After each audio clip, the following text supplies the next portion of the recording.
Bien, hermanos, Nathan, podemos ir empezando, Sí, ¿te claro. parece? Y ahora ya Sí, estamos en vivo. Hermanos, tengan todos ustedes muy buenos días, en el nombre del Señor. Bueno, hoy iniciamos, mm, no se logra escuchar, me dicen, a ver un momentito. A ver, ahora sí se me logra escuchar. Ya, ahora sí. Bueno, hermanos, buenos días a todos. Somos Civitas Day, Centro Cristiano para América Latina.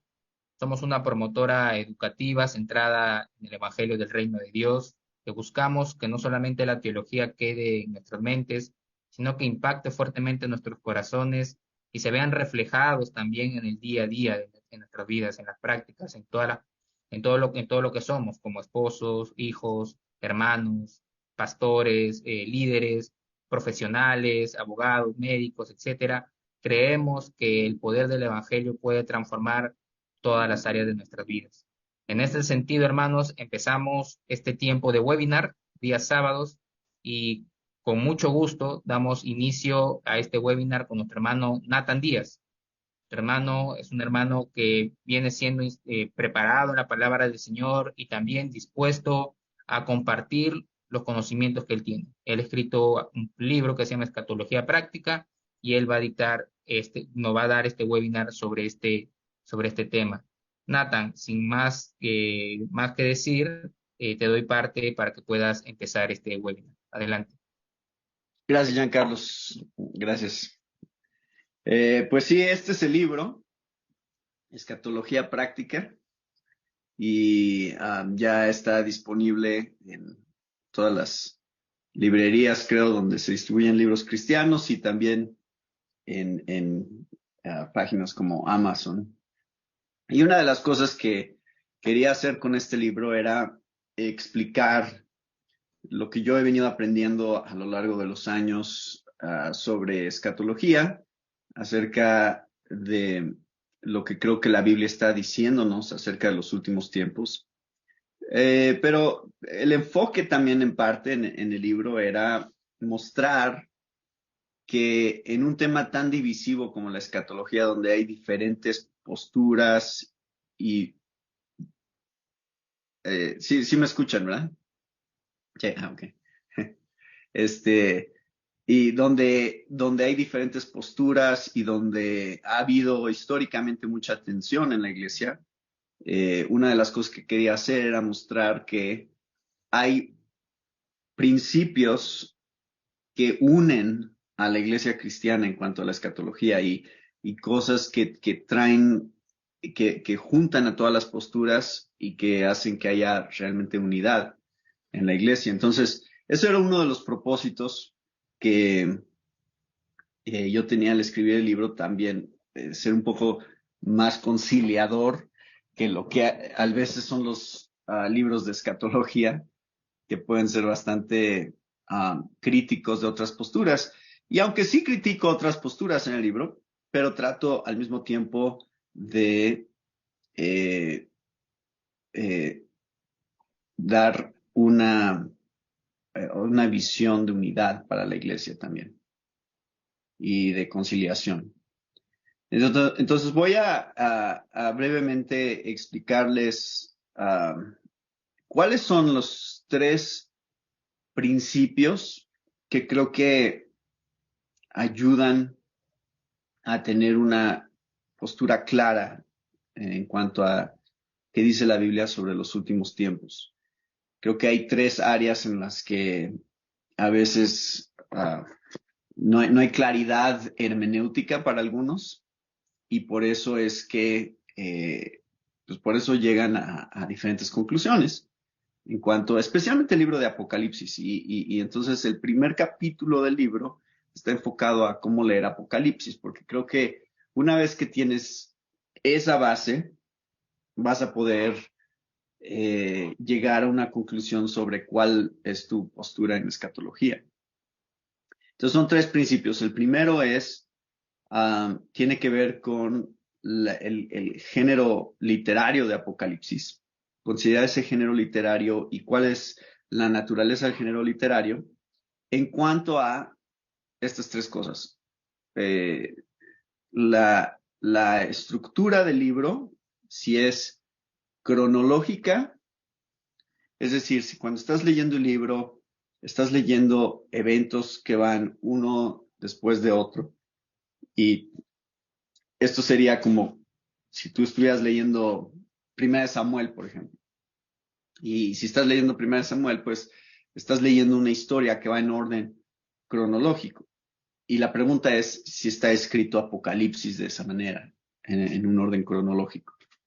La otra pregunta que tenemos que hacernos es si lo que estamos leyendo es simbólico o es literal.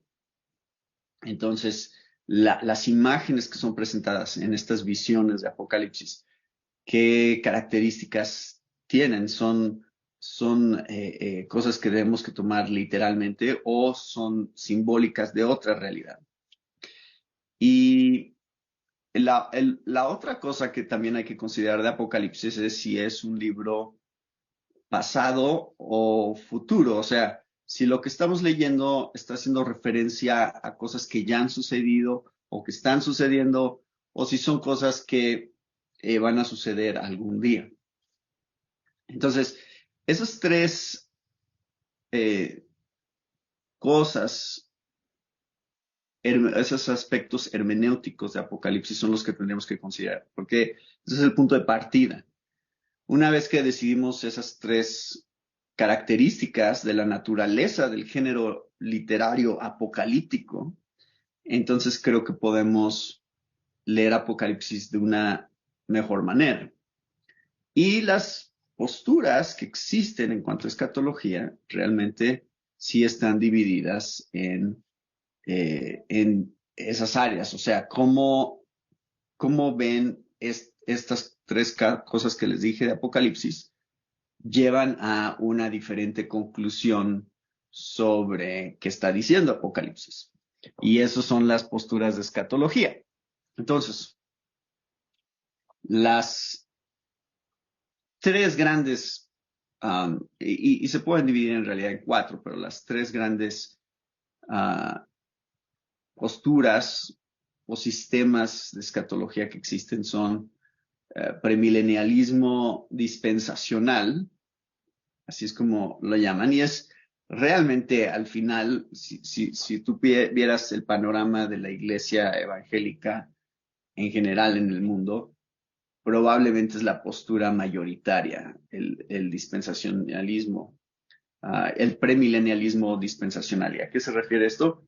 Bueno, eh, en la escatología dispensacional se ve la historia de la iglesia y un periodo final, normalmente conocido como la Gran Tribulación, unos 7 años, divididos a la mitad. Y después de la tribulación, la segunda venida. Pero en el dispensacionalismo pretribulacional o el premilenialismo dispensacional, ponen el rapto de la iglesia, que es un evento con el que muchos están familiarizados, especialmente por las películas que se han hecho de ese evento. Ponen el rapto al principio de la tribulación y luego la segunda venida de Cristo al final del periodo de tribulación. Pero en relación a la palabra premilenial, eso se refiere a el reino milenial, los 1000 años mencionados en Apocalipsis 20. Y entonces, todas las posturas premileniales están diciendo que Jesús, por eso es el pre, viene antes del milenio. Entonces, cuando Jesús venga por segunda vez, inaugura un reino de 1000 años en la tierra. Eso es lo que propone la postura premilenial.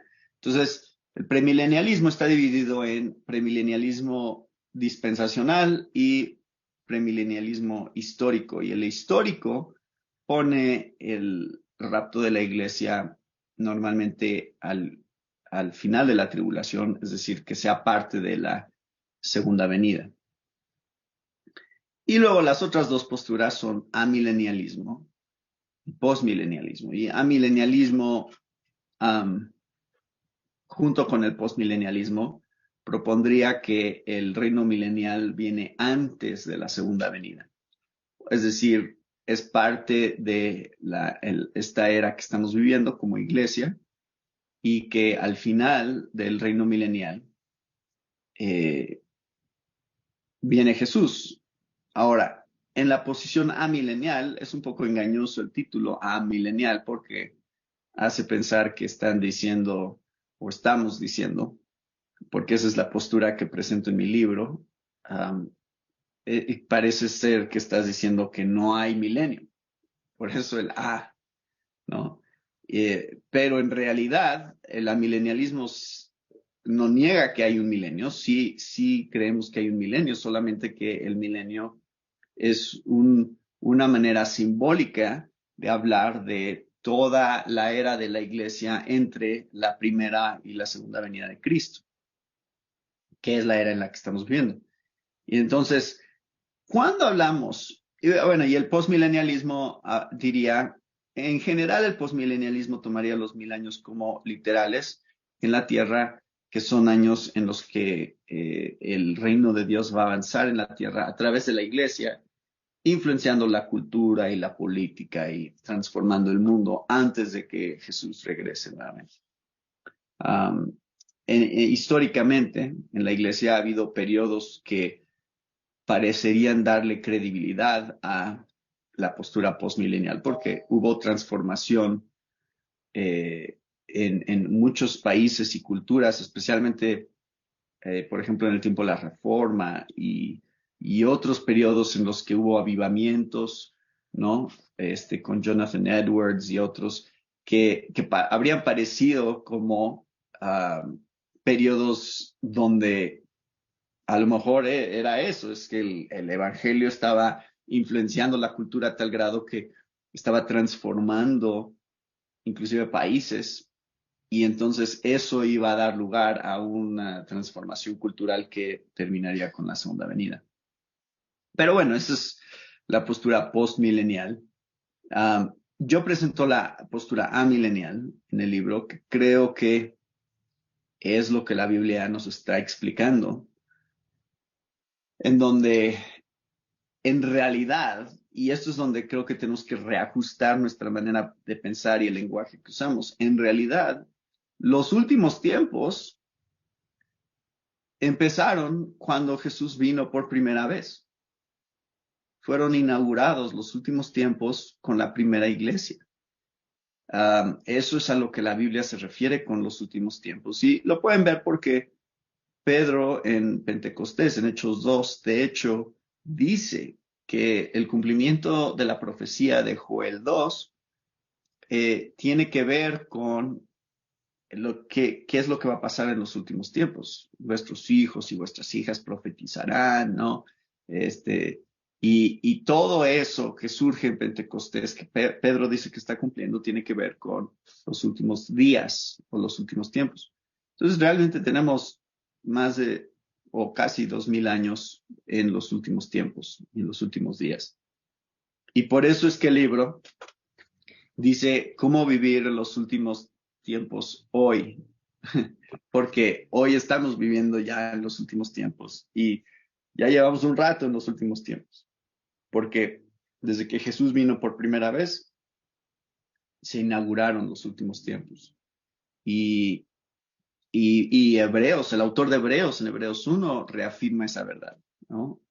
Dios había estado hablando a través de los profetas y ahora, en estos últimos tiempos, ha hablado a través de su Hijo. Entonces, una y otra vez la Biblia afirma que los últimos tiempos ya están aquí, no es algo que tenemos que esperar que va a venir. Entonces, la escatología, en realidad, tendríamos que regresarnos, ver qué es lo que preparó el panorama para la primera venida y luego ver qué es lo que está preparando el panorama para la segunda venida. Así es como tendríamos que abordar la escatología, regresarnos al Antiguo Testamento, ver qué es lo que está pasando en el Antiguo Testamento que está apuntándonos hacia la primera venida. Y una vez que viene Jesús por primera vez, ver todo lo que eso prepara para la segunda venida. Entonces, así es como está estructurado mi libro. Mi libro empieza con cómo leer Apocalipsis, pero luego voy en orden cronológico, viendo cómo se desarrolla el plan redentivo, la narrativa bíblica, con preparación para la primera venida, luego preparación para la segunda venida. Y qué implicaciones tiene la primera venida y la segunda venida para nosotros. Por eso se llama escatología práctica, porque estamos hablando de cómo afecta esto mi vida hoy, cómo afecta mi entendimiento de lo que va a pasar cuando Jesús regrese nuevamente en mi vida hoy. Y eso entonces se convierte en algo que tenemos que pensar más allá de quién será el anticristo o si se va a reconstruir el templo en Jerusalén o qué hay de Israel, ¿no? Y su relación con Estados Unidos. Y hay todas estas especulaciones que normalmente se han hecho en torno a la escatología, que en realidad, creo yo, son irrelevantes a nuestras vidas. O sea, en realidad si se reconstruye el templo en Jerusalén o no, no afecta para nada cómo vivo yo mi vida como cristiano hoy. Y creo que entonces es un error tener ese tipo de enfoque. Um, y yo argumentaría inclusive que en base a el libro de Hebreos en particular, el templo no se va a reconstruir en Jerusalén. Yo argumentaría que yo no creo que va a haber una reconstrucción del templo. Creo que hay una razón por la que Dios permitió que fuera destruido en el año 70 y tiene que ver con el cumplimiento de la redención en Cristo Jesús, como el sacrificio y como el verdadero templo. Entonces, no creo que eso forme parte del plan de Dios. Um, porque sería regresar a las sombras, sería regresar a lo que apuntaba hacia Cristo y no ver el cumplimiento como lo importante. Y creo que eso es lo que empieza a pasar. Dentro de la escatología dispensacional tiende a haber mucha más especulación en torno a estas cosas y digo, si quieren ver cuánta especulación se puede generar en torno a a la escatología, pues escuchen a alguien como Armando Alducin, donde está presentando esta visión de una escatología dispensacional y entonces tiende a caer en este tipo de cosas, de especular cómo se va a cumplir la profecía bíblica en torno a Israel y bueno, tiende, todas estas personas que han hecho predicciones de cuándo va a ser el rapto, por ejemplo, tienden a ser dentro de esta categoría de escatología dispensacional, porque se presta mucho para ese tipo de especulaciones, ¿no? Ver los eventos mundiales, ver las noticias, lo que está pasando en el mundo y tratar de encajarlo con algún aspecto de lo que la Biblia está diciendo. Pero creo que eso es eisegesis, es cuando traemos una idea, algo de afuera de la Biblia a la Biblia y tratamos de que encaje. En la exégesis, y aquí voy a mencionar algo también muy importante, que nada más es para que lo consideren, que es Apocalipsis, la clave para leer Apocalipsis. O sea, y yo no le diría a alguien que es nuevo, un cristiano nuevo, nunca le diría, empieza por Apocalipsis. Aunque Dios, puede usar lo que quiera, ¿no? De su palabra para eh, ayudar a alguien a crecer en su fe, pero hay un secreto de Apocalipsis, un secreto que no es tan secreto, pero creo que mucha gente lo ha perdido de vista, que es la clave más importante para entender Apocalipsis es conocer el Antiguo Testamento bien.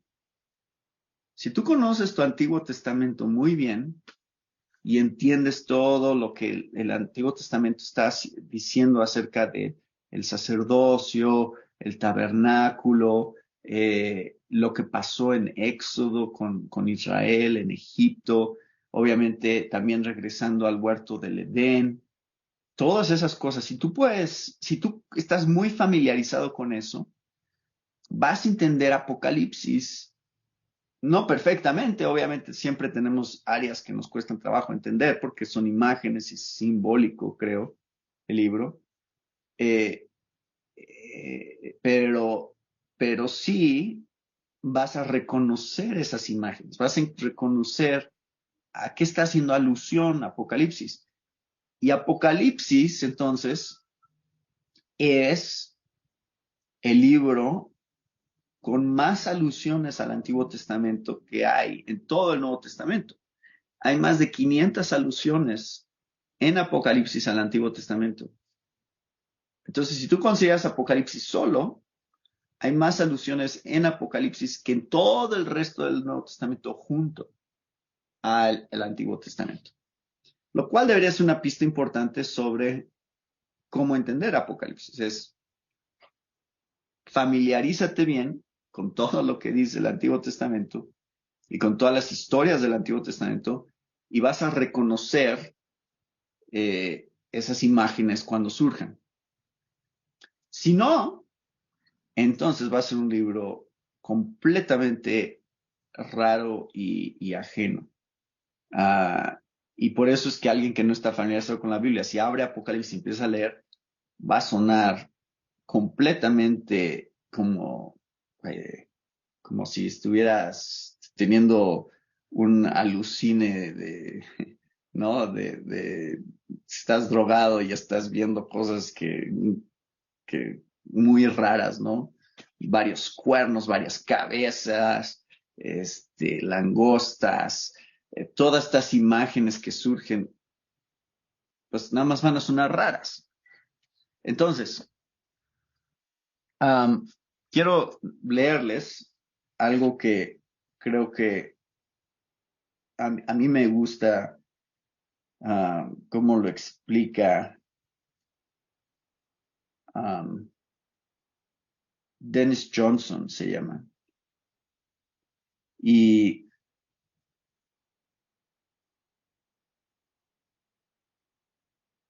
esto es lo que él dice sobre estas alusiones. Y esto es importante porque alusión tenemos que reconocer, y esto es algo de hermenéutica. Mucho del Nuevo Testamento, cuando hace referencia al Antiguo, cita el Antiguo Testamento. Entonces encuentras, por ejemplo, a Pablo diciendo, como dice el profeta Isaías, ¿no? O como dijo David cuando escribió este salmo. Entonces es una cita directa. Y aunque a veces es una cita, a lo mejor inclusive de la Septuaginta, que es un poquito diferente, pero de todas maneras están citando algo textualmente.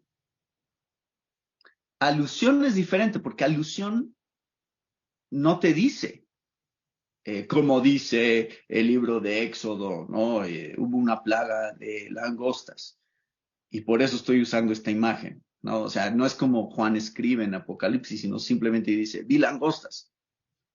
Pero claro, te tienes que preguntar, ¿dónde más hemos leído sobre langostas? ¿En qué contexto? Entonces te regresas hasta las plagas del Éxodo. Y entonces ahí está, esa es una alusión, aunque el autor no te está diciendo de dónde viene la imagen. Espera que entiendas de dónde viene la imagen si estás familiarizado con el Antiguo Testamento. Pero va a haber ajustes. Es decir, la imagen no va a ser exactamente igual. Va a ser una referencia, va a ser parecido, pero no va a ser idéntico. Entonces no es un paralelo, no es que está exactamente aquí en el Antiguo Testamento así y exactamente igual en Apocalipsis, sino que va a haber una variación, va a haber a veces una amplificación de la imagen. Entonces, por ejemplo, y solo para darles una idea, Monte Sión en el Antiguo Testamento, claro, es un lugar, es un monte. Tú puedes ir a Israel hoy y ver Monte Sión, donde está. Eh, pero, pero no es un monte muy grande, no es un monte que sea muy impresionante. Pero Monte Sión, en el Nuevo Testamento, cuando empieza a ser referenciado, se amplifica como un lugar en el cual, y esto está en el Antiguo Testamento, un lugar en el cual todas las naciones vienen al Monte Sión. Entonces Monte Sión se empieza a amplificar como una imagen de algo que es mucho más grande que solo un lugar geográfico. Representa el lugar de la presencia de Dios. Representa el lugar en donde Dios está salvando a su pueblo y haciendo una obra a favor de su pueblo y de un remanente. Y esa es la imagen que el Nuevo Testamento toma cuando empieza a hacer referencia a Monte Sión. Entonces, cuando lees Monte Sión en el Nuevo Testamento, normalmente no debes de pensar en el lugar geográfico. Ya hay una amplificación de esa imagen. Digo, eso es nada más un ejemplo importante para ver cómo es que se ven estas transiciones entre el Antiguo y el Nuevo Testamento. No va a ser igual la referencia, va a ser amplificada normalmente o va a recibir variaciones. Entonces, lo que dice Dennis Johnson. Dice, aunque las citas exactas del Antiguo Testamento en Apocalipsis son escasas, las alusiones a imágenes del Antiguo Testamento están en todas partes. Elías y su némesis Jezabel, Balaam, el profeta que ideó la seducción de Israel, el templo de Dios ministrado por su reino de sacerdotes que ofrecen oraciones de incienso en el altar, de donde cae el fuego del juicio como en Sodoma y Gomorra, Israel como la madre del Mesías, Israel como la esposa del Señor, las 12 tribus de Israel armadas para la batalla, esos son los 144,000, por cierto, el lagar de la ira de Dios, el agua de vida ofrecida gratuitamente, Jerusalén, la ciudad de Dios. Sin embargo, Dios no hace un copiar y pegar exacto de las imágenes del Antiguo Testamento para dar textura a las visiones de Juan. Mientras siguen siendo reconocibles, son modificadas y recombinadas en nuevas configuraciones, algo que hubiéramos esperado, pues el sacrificio y la resurrección del Cordero han traído la guerra de los siglos a una nueva fase y a un nuevo teatro de operaciones. No debemos abordar el simbolismo de Apocalipsis sin sumergir nuestras mentes en las ricas imágenes del Antiguo Testamento, sino que también debemos poner atención a la transformación a la que estas imágenes antiguas han sido sometidas al ser usadas para expresar la próxima y climática victoria del reino de Dios y de su Cristo. Creo que esta cita de Dennis Johnson explica bien esta idea de un desarrollo más amplio de imágenes que hay en el Antiguo Testamento. Entonces, por ejemplo, ¿cuál es una de estas imágenes? Si recuerdan, en Apocalipsis 11 tenemos a los dos testigos. Bueno, esa imagen de dos testigos, dice Juan en la visión, que son los dos olivos. Y ya, o sea, te dice eso y eso es muy raro y otra vez, pues eso es un ejemplo de cómo alguien podría leer eso y decir, pues, o sea, ¿de qué estás hablando, Juan? ¿No? ¿Cómo debo de entender eso? Que hay dos testigos y además echan fuego de la boca y consumen a sus enemigos o sea, hay todas estas imágenes tan extrañas que surgen. Bueno, si tú regresas, o sea, si identificas que está hablando de dos testigos y que esos dos testigos son los dos olivos, y conoces el Antiguo Testamento, vas a regresar a Zacarías. Y en Zacarías, capítulo 4, vas a encontrar dónde está esta referencia de los dos olivos. son los dos olivos en justamente una visión que también ellos reciben de parte de Dios, son Josué y Zorobabel, el sacerdote y el rey.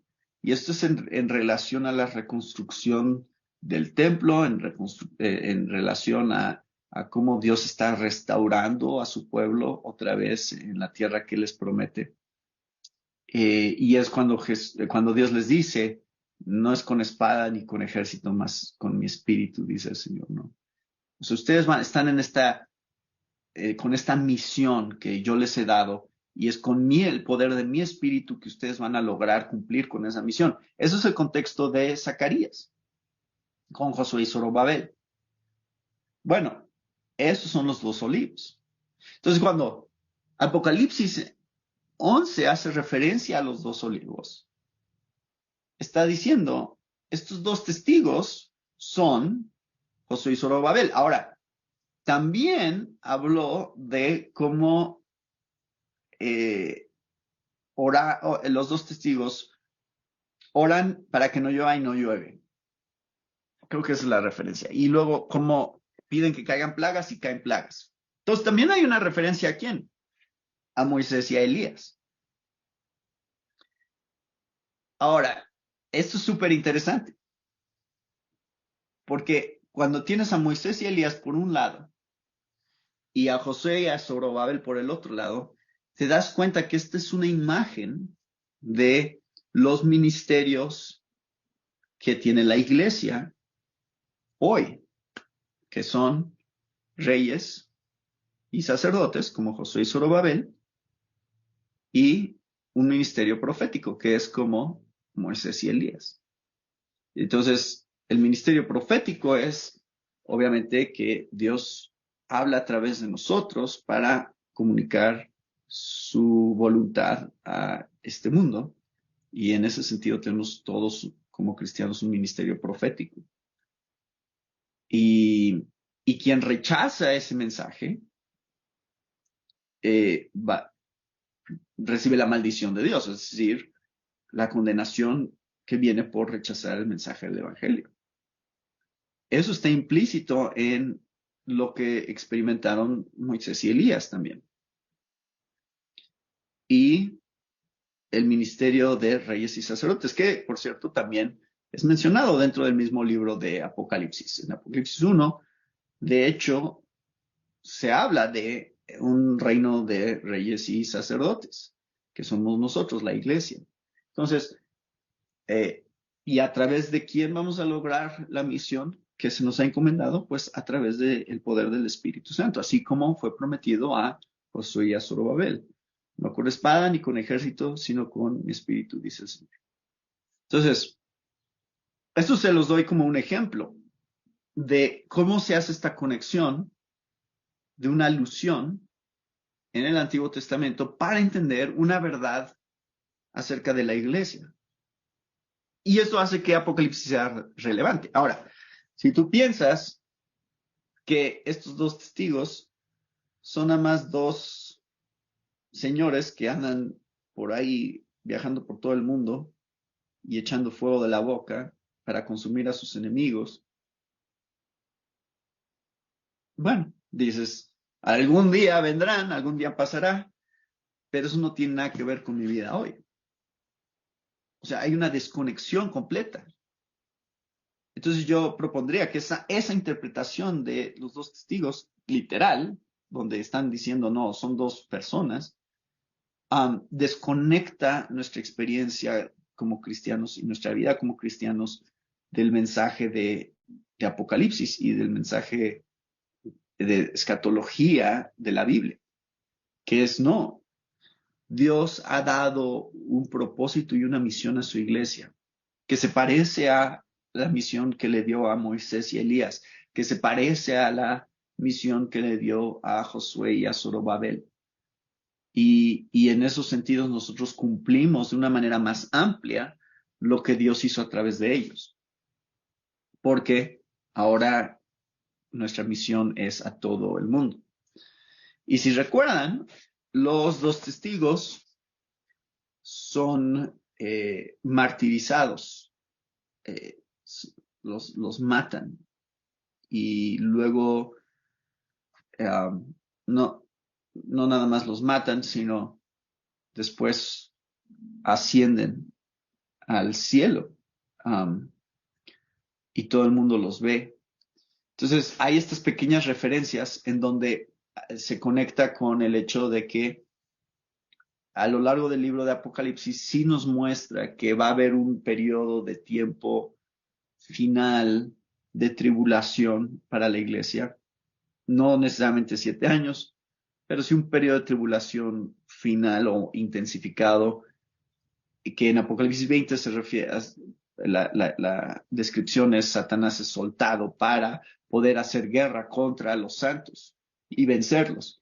Bueno, en Apocalipsis 20 Satanás es soltado, en otras partes de Apocalipsis se refiere a eso. Se le dio permiso a Satanás de hacer guerra contra los santos y vencerlos. Es como dice Apocalipsis. Entonces, si hay un periodo de tribulación final que creo que la iglesia todavía no ha enfrentado, que va a ser global, que va a ser mundial, y que creo que Apocalipsis nos apunta hacia eso y el resto del Nuevo Testamento también, que va a haber este periodo de tiempo final muy breve, pero sí intensificado contra la iglesia. Entonces ahí está, los dos testigos son muertos, ese es el paralelo. Eso se describe de muchas maneras en Apocalipsis. Entonces, en una parte de Apocalipsis se escribe como una hora, ¿no? Pero en Apocalipsis 11 se describe como son muertos los dos testigos, pero ¿cuál es la esperanza? La esperanza es que va a haber una resurrección y va a haber un rapto de la iglesia cuando Jesús regrese, en donde todo el mundo verá la vindicación del pueblo de Dios. Y entonces tú puedes, y hay un diagrama en el libro, tú puedes poner un diagrama de cuáles son los eventos de la historia de la iglesia que están siendo representados, no nomás en Apocalipsis, sino en el resto del Nuevo Testamento. Y entonces tienes la primera venida y el desarrollo de la iglesia. Y la iglesia, hay una tensión en el Nuevo Testamento que es el ya y todavía no. O sea, la iglesia ya ha sido redimida, ya ha sido salvada a través del Evangelio. Sin embargo, todavía está en un mundo caído, todavía luchamos con una naturaleza caída. Um, y también se nos ha dado una misión de predicar el Evangelio a todas las naciones. Dios se va a asegurar que esa misión se cumpla.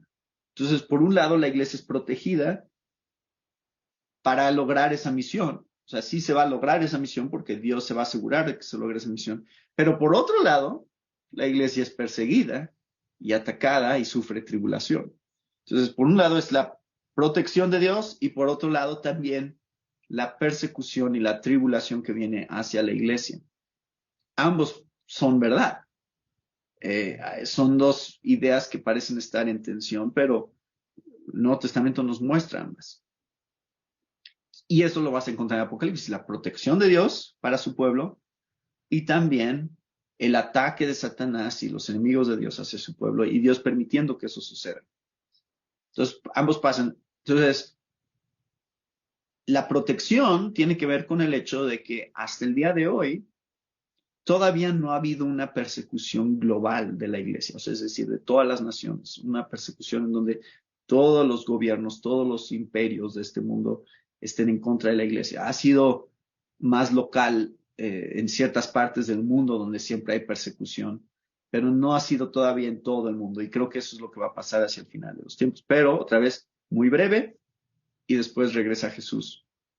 Está el rapto de la iglesia, que describe 1 Tesalonicenses 4, 16 y 1 de Corintios 15, 52, que es esta transformación de los creyentes que estén vivos en ese momento, la resurrección de los muertos, la transformación de todos los creyentes a cuerpos glorificados, el regreso de Jesús, el juicio de todas las naciones y el estado eterno, es decir, la renovación de todas las cosas, la transformación de todas las cosas. Y Ya no habrá más muerte, ya no habrá más dolor, ya no habrá más pecado. Él enjugará toda lágrima de nuestros ojos y estaremos para siempre con el Señor. Y ese es el panorama de escatología que nos muestra Apocalipsis. Todo lo que ya he descrito ahorita, y hay un diagrama en el libro, ustedes pueden encajar todo lo que leen en Apocalipsis en alguna de esas categorías que les acabo de mencionar. O sea, cualquier cosa que están leyendo en Apocalipsis es una referencia a alguna de esos aspectos de la iglesia. Y aquí es donde es importante. Sí es relevante para nosotros porque sí está hablando de la iglesia Apocalipsis.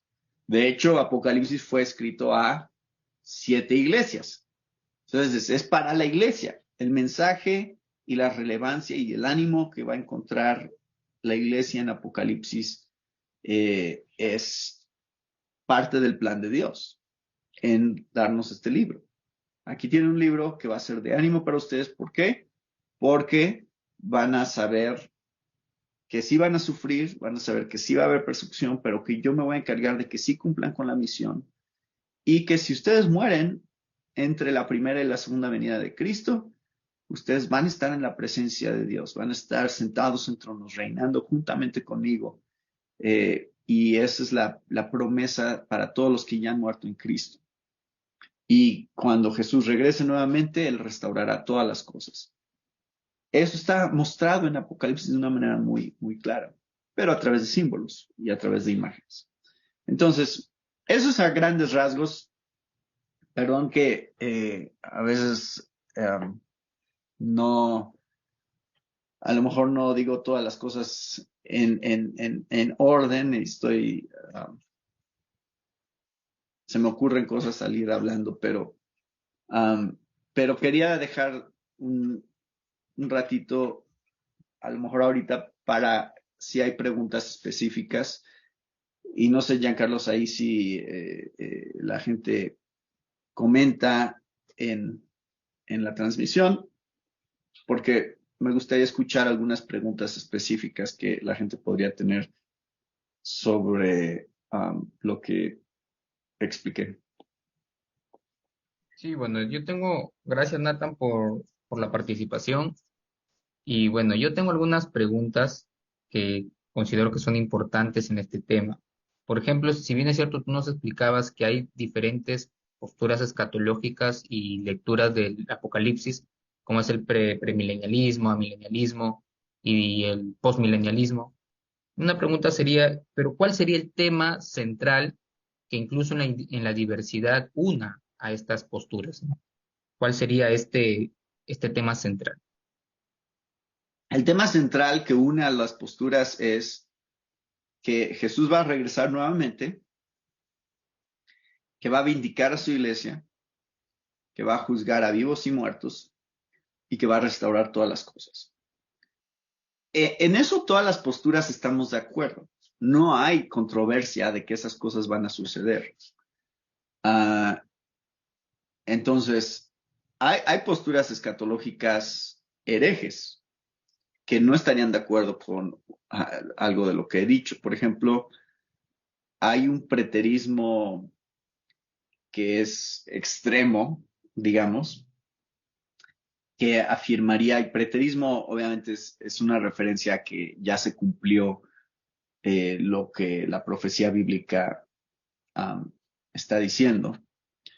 Y entonces ellos dirían que inclusive la resurrección de los muertos ya ha sucedido y que la segunda venida de Cristo fue en algún sentido en el año 70, entonces no hay una segunda venida. Y si hay eso creo que es una escatología que ya entra dentro de una postura herética. Um, pero las posturas tradicionales, la postura cristiana y que todas las confesiones y las declaraciones doctrinales de la iglesia a lo largo de su historia sí están unidas en esto. Y entonces al final del libro yo o sea, puse ahí la sección de escatología de la confesión de Westminster, la parte de escatología de la confesión belga, y también la Confesión de Bautista de 1689. Esas tres puedes ver que afirman las mismas verdades y es lo que acabo de decir, ¿no? Jesús va a regresar nuevamente, va a vindicar a su iglesia, va a juzgar a vivos y muertos y va a restaurar todas las cosas. Ahora, ¿cómo y cuándo van a pasar esas cosas? Pues ahí eso sí divide a las posturas, pero sí estamos de acuerdo que esas cosas van a pasar. Eh, entonces, eso es lo que une a todas las posturas y traté de hacer énfasis en eso en el libro, que realmente sí estamos unidos en los principios de la escatología. Sí, sí. Gracias, Nathan. Y otra pregunta sería, bueno, si alguien te pregunta a ti, Nathan, bueno, yo ya estudié el libro de Apocalipsis, ya tengo definido alguna postura escatológica, pero y si te pregunta, pero Nathan, ¿y esto cómo este conocimiento que tengo y afecta o impacta mi vida? ¿Tú qué recomendación o qué le dirías tú a este hermano que ya estudió Apocalipsis, que ya tiene una postura escatológica definida, pero se siente como que, ¿y esto cómo afecta la vida mi vida el día de hoy, ¿no? Bueno, le diría, lee mi libro, porque en el libro cada capítulo termina con poniendo en práctica la escatología, que es mi intento de mostrar cómo se ve en la vida cristiana cuando aplicas estas convicciones de escatología. Ahora, sí creo, o sea, aunque yo estoy en unidad con mis hermanos, por ejemplo, dispensacionales, en cuanto a que son mis hermanos en Cristo y los amo, eh, sí creo que el dispensacionalismo hace muy difícil que sea práctico la escatología. O sea, ya les di ejemplos de por qué creo eso. Porque si tú desconectas del presente la escatología y solo lo ves como un evento futuro, que es lo que normalmente hacen, entonces se vuelve irrelevante. Y si tú empiezas a decir que hay ciertas promesas y ciertas cosas que solo son para Israel y no para el pueblo gentil, otra vez se vuelve irrelevante si tú eres gentil. O sea, entonces ya esas promesas están desconectadas de ti. Y creo que eso, bueno, eso es parte de la implicación de una postura, ¿no? Que creo que hay posturas, aunque si estamos unidos en lo que es importante, nos amamos, somos hermanos en Cristo, creo que sí, hay posturas que hacen que sea muy difícil que sea práctico lo que sabes de escatología, que sea relevante para tu vida hoy. Y trato de dejar eso claro en el libro. Yo no creo que debemos de hacer una distinción entre Israel y la iglesia en cuanto al cumplimiento de las promesas. Creo que las promesas son sí en Cristo, como dice eh, 2 Corintios 1. eh, en Él todas las promesas son sí. O sea que si tú crees en Cristo Jesús, tú te haces heredero de las promesas hechas a Abraham. Punto. Ahí, o sea, ese es el fin de la conversación. No tienes que hacer ninguna cláusula adicional ahí. Ah, bueno, pero si eres judío tienes unas promesas adicionales, ¿no? Ya, o sea, todas las promesas son sí en Cristo. Y entonces, um, creo que el plan que Dios puede tener para el pueblo de Israel es simplemente incorporarlos dentro de la iglesia. Y ya. Y creo que eso es el énfasis que hace Pablo en el Nuevo Testamento. Eh, pero bueno, esa es mi manera de explicar que eh, la escatología sí es práctica, pero es más práctica, creo yo, bajo ciertas posturas de escatología. Y por eso es que tengo una yo muy específica, que creo que es la más práctica de todas. Sí. Y una última pregunta, Nathan. ¿Tú consideras importante que aún en medio de la diversidad de posturas que podamos tener, tal vez diferentes denominaciones evangélicas, consideras importante la unidad de la iglesia en lo esencial? ¿Y por qué sería importante en este tiempo, en los últimos tiempos, como tú nos decías, ¿no? En los últimos tiempos empezaron hace ya mucho tiempo para nosotros. pero ¿por qué sería importante la unidad de la iglesia, entendiendo que estamos viviendo ya los últimos tiempos, ¿no? Bueno, la razón por la que es importante la unidad de la iglesia es porque la unidad de la iglesia está basada en la verdad del evangelio. Entonces, necesitas tener claras esas prioridades. El evangelio es central a la unidad de la iglesia. O sea, si podemos estar de acuerdo en qué es el evangelio, entonces podemos estar unidos y mostrar que el evangelio es el fundamento y que encima del evangelio vamos construyendo otras cosas que sí son importantes también, pero, pero que se convierten en cosas secundarias. Entonces, eh, o sea, entonces al decir secundario no decimos que no es importante, solamente decimos que no es tan importante. Y entonces el Evangelio nos une y al estar unidos todos como cristianos, a pesar de nuestras diferencias de escatología, mostramos la importancia del Evangelio. Y porque va a haber algo que va a pasar, que es también va a haber gente con la que no tenemos unidad, porque no estamos de acuerdo en qué es el Evangelio con ellos. Si no podemos definir claramente qué es el Evangelio con alguien, entonces no puede haber unidad.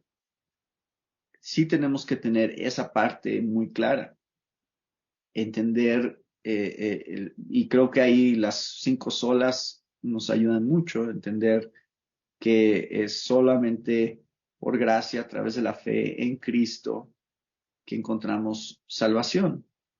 Y cuando tenemos eso claro, entonces, es simplemente, por ejemplo, históricamente tú puedes ver lo que pasó en el tiempo de la Reforma. Los reformadores no estaban unidos en sus posturas sobre muchas cosas, ¿no? Sobre la Cena del Señor, por ejemplo, no había unidad. Hay un debate muy famoso entre eh, Zwinglio y Lutero, ¿no? Sobre ese tema. Entonces, eh, ¿había unidad? Sí, porque estaban de acuerdo en el Evangelio. Habían otras cosas en las que no estaban de acuerdo, pero el movimiento de la Reforma se dio en base no a las posturas secundarias, sino a la postura que tenían sobre el Evangelio. Y eso generó un avivamiento y una transformación en toda Europa que hasta el día de hoy nosotros somos beneficiarios de eso. Entonces, la iglesia sí está unida porque sí todos los verdaderos creyentes creemos en la autoridad de la palabra de Dios, quién es Dios y cómo somos salvos. Y ya, o Sí, sea, si estamos de acuerdo en eso, estamos juntos, ¿no? sí. Nathan, una última pregunta que sí me llega de la audiencia, dice, ¿puede un cristiano tener una vida de santificación sin nunca tocar o estudiar el libro de Apocalipsis? Eh, um, sí, aunque yo podría argumentar eso de cualquier libro de la Biblia. O sea, yo podría decir, puedes tener una vida de santificación sin jamás haber leído Génesis o sin haber jamás leído Juan, ¿no? O sea, el tema no es qué es lo mínimo que necesito para ser un cristiano santo, sino más bien qué es lo que Dios espera de un cristiano que está creciendo en su fe. Y es cuando Pablo habla en Hechos 20 de no rehusé el hablaros todo el consejo de Dios. ¿A qué se refería? Bueno, todo el consejo de Dios es estudiar todo lo que ha sido revelado en su palabra para nosotros, porque todo forma parte de nuestro proceso de santificación. Entonces, creo que la pregunta, aunque está bien intencionada, es incorrecta en su formulación, porque es decir, es decirle a Dios, bueno, a lo mejor no necesito parte de lo que me has dado en tu palabra. bueno, o sea, quéjate con Dios, no conmigo, ¿no? Si no quieres estudiar Apocalipsis, yo no soy el que incluyó Apocalipsis en el canon. Dios en su soberanía y providencia es el que incluyó este libro. Entonces está ahí para que lo estudiemos. Um, no estoy diciendo que alguien no puede ser salvo sin leer Apocalipsis, pero sí estoy diciendo que Apocalipsis está ahí por una razón y creo que es importante que un cristiano, y otra vez sí creo que Apocalipsis es uno de esos libros que necesitas tener un contexto bíblico antes de estudiarlo. Entonces sí, no sería el libro con el que empezaría, pero sí creo que todo cristiano en algún momento debe de llegar a este libro y leerlo eh, seriamente, o sea, estudiarlo bien y tratar de entender lo que está ahí. Pero los tres principios que yo les di hermenéuticos, que son el capítulo 1 del libro, creo que les van a ayudar a que no sea un libro tan intimidante como creen. Realmente no creo que es tan difícil como algunos piensan, pero sí tienes que entender la naturaleza cíclica, la naturaleza simbólica y la naturaleza preterista y futurista que hay en el libro, que significa básicamente que el libro está hablando acerca de la era presente, o sea, tanto pasado como futuro, o sea, todas las generaciones de cristianos son la audiencia de Apocalipsis, o para quien fue escrito Apocalipsis. Entonces, um, si tú consideras esas tres cosas, creo que el libro va a ser mucho más fácil de leer. Entonces, bueno, Sí, um, gracias. esa es mi Gracias respuesta, ¿no? por el tiempo que te tomas para ayudarnos a poder entender un poco más de escatología. Bueno, hasta ahí nada más las preguntas. Tal vez quieres dar algunas últimas palabras en este webinar para ir ya cerrando este tiempo.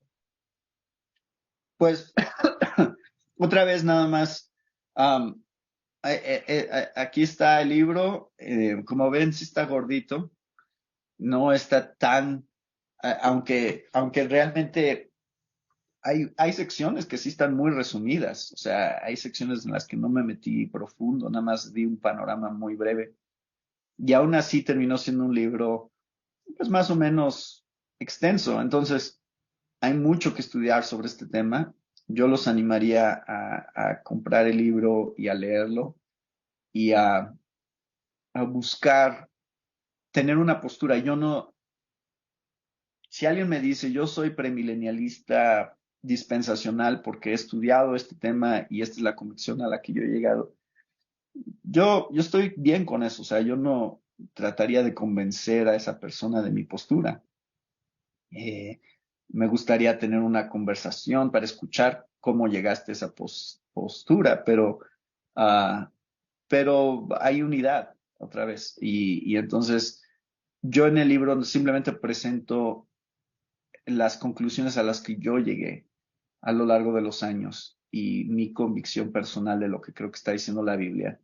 Y trato de hacer un argumento a favor de la postura amilenial, pero la gente puede estar en desacuerdo conmigo y está bien.